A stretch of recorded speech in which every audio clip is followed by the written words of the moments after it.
Let's step into the world of energy. Africa's gearing up for COP27 in Egypt. Conversations continue on the globe continue to revolve around the best pathway to renewables for the fossil-dependent continent.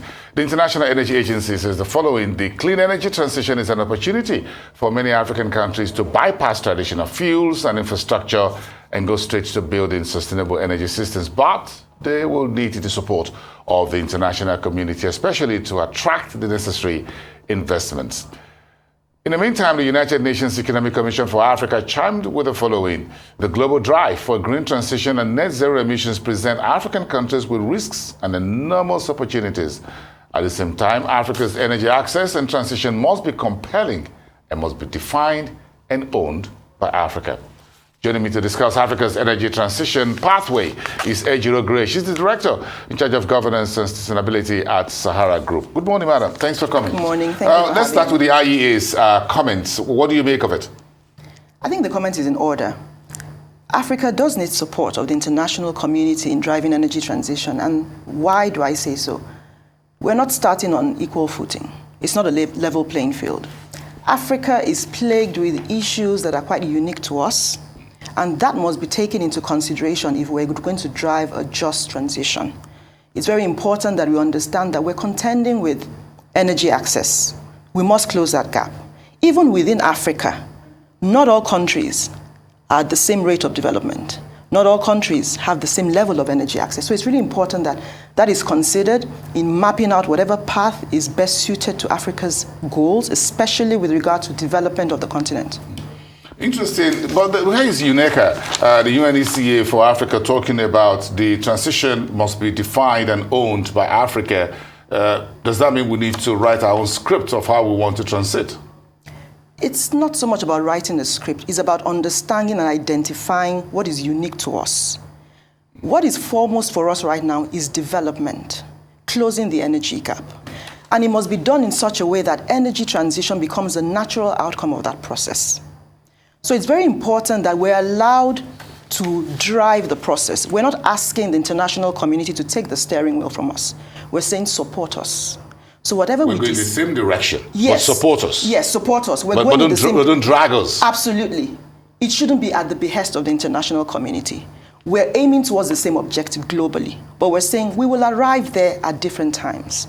That's a reality we have to face. But we're heading in the same direction. But that's the most important point. So let me look at some energy statistics on disproportionate emissions story. Is the takeaway from these 2022 numbers that the energy transition is going to be challenging for Africa if you look at the level of emissions across the continent vis-a-vis the rest of the world?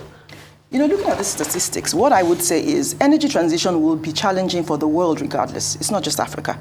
Recent happenings with the energy crisis, with the war in Ukraine, it has shown that expediency dictates policy.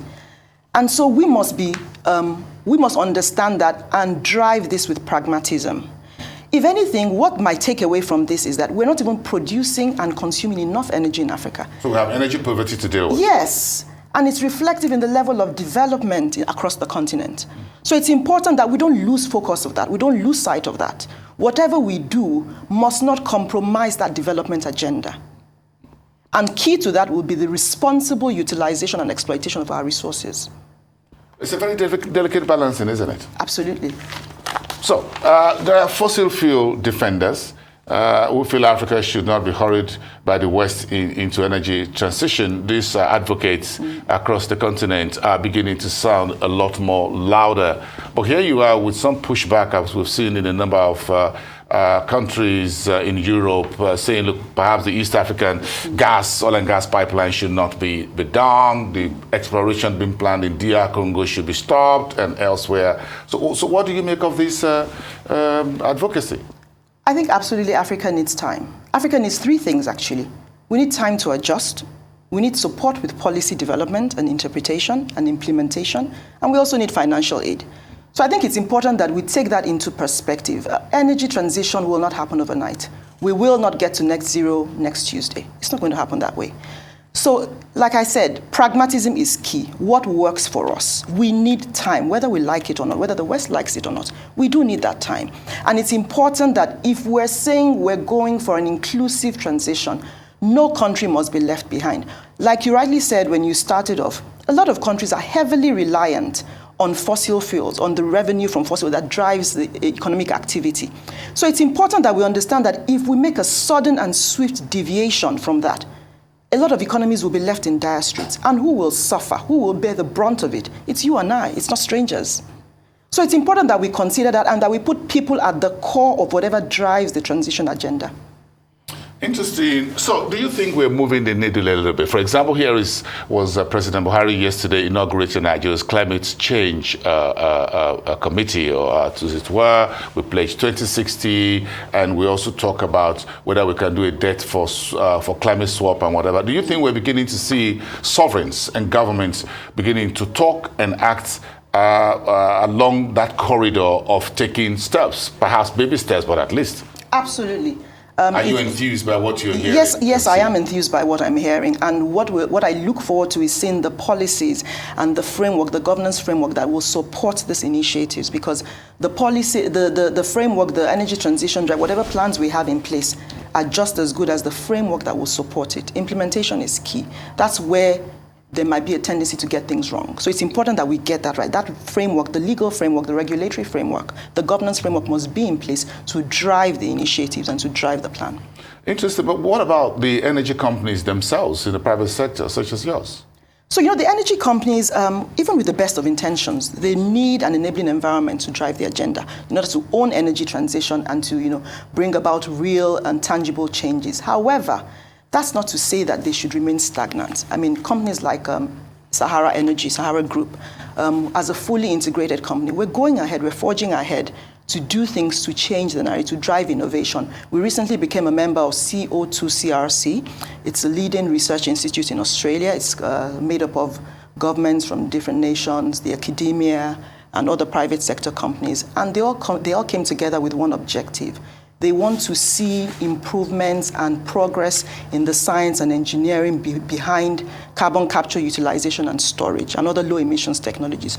So we're very keen on that, and we're keen on bringing those learnings to this part of the world for implementation. We're also, if across our power plants, the Egbin Power Plants, First Independent Power Company, Ikeja Electric, we're keen on investing in renewable energy. We're, first of all, even developing our internal capacity in that space.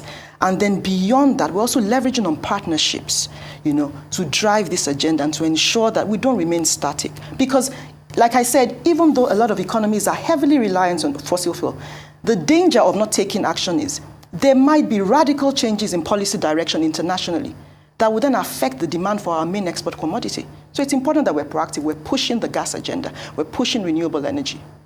Where would you see some help that you need moving forward at a corporate level, businesses level, that you need to fast track some of the actions you're taking as an operator on the ground? It definitely will be in the area of creating an enabling environment by the government. And what I mean by that is the companies, not just energy companies, businesses in general, the private sector should be incentivized to make changes. The enabling environment must be there. The sector, especially with regard to renewable energy, must be de-risked. Because you find that with a lot of businesses, a lot of projects, a lot of development projects, hardly go beyond feasibility stage in this part of the world. Why? Because of the risks that are attendant with investing in this part of the world. So it's important that we de-risk the sector, and then we start to encourage. Of course, there should also be disincentives to prevent the proclivity to maintain status quo. However, the disincentives should either run concurrently or come after the incentives, because you don't want a situation where the outcome is counterproductive and you end up killing businesses. So it's important that we drive the incentives and motivate that change. I'm sure Sahara Energy will be at the COP27 in Sharm el-Sheikh as an international energy company group.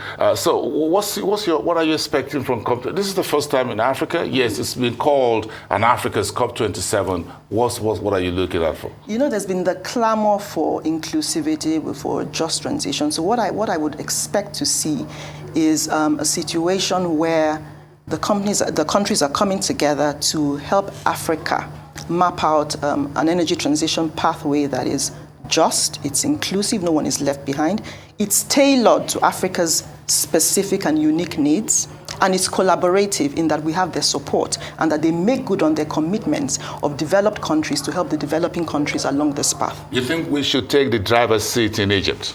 I think we should take the driver's seat in Egypt. We have to live with the consequences of the decisions taken there. It's important that we have, ownership of it. Do you think we're having a common agenda, common front to be presented in Sharm el-Sheikh to the rest of the world? Yes, I do think so. I do. That narrative. So. That narrative it's an agenda that is common to all African countries. We understand it, and even though the African countries in themselves are at varying levels of development, but we understand that our needs are peculiar, and it must be driven from our own narrative. Great. Sharm el-Sheikh is going to be very interesting, by the way. How much more do you think the rest of the world should do for us in terms of funding? With the Nigerian Energy Transition Plan, we need about $1.9 trillion, yes, to reach net zero in 2060. So that's a lot. Average 140 billion per year or so. Yes. So that's a lot, and that's just speaking of Nigeria. What about the other countries? So I think it's really important, especially because you would find that though our emission levels are quite low relative to the rest of the world, we are hugely impacted by climate change. We suffer the most. Yes, we do suffer the most, unfortunately. So it's important for them to take their role of playing support very seriously. It's also important for us as Africans to also take climate change seriously because it's not going anywhere. Do you think we should be, across Africa, we should be spending or saving some of our fossil fuel revenue to deal with the climate adaptation issues? Absolutely, absolutely. There must be commitment. We must put our money where our mouth is. The rest of the world to bring money. They can't do everything for us. We're not putting anything on the table. They can't do everything for us. So it's important that we ourselves are just as committed to driving that change. And this is why I say the private sector should also emulate companies like the Sahara Group, in driving that change, because the government won't do everything for us. Okay. So we must also take the initiative. You're going to tell me next time how much you folks are putting on the table. But let's leave that for that. I just want to put you on the spot. It's nice speaking with you. Thank you so much for being on the show this morning.